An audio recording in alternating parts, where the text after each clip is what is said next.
Guyyaa jalqabaa gaafa sanbata guddaa ergamoonni uumamaan uumamni isaaniis addaa isaan keessa Saatnaa'el aangoo kan qabu ture ergamoota hundaa keessaa isa hangafa ture.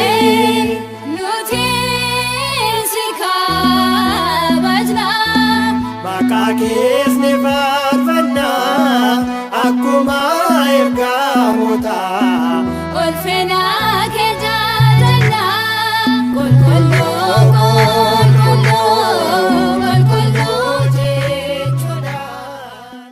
Guyyaa jalqabaa gaafa sanbata guddaa ergamoonni uumamaan uumamni isaaniis addaa isaan keessa Saatnaa'el aangoo kan qabu ture ergamoota hundaa keessaa isa hangafa ture.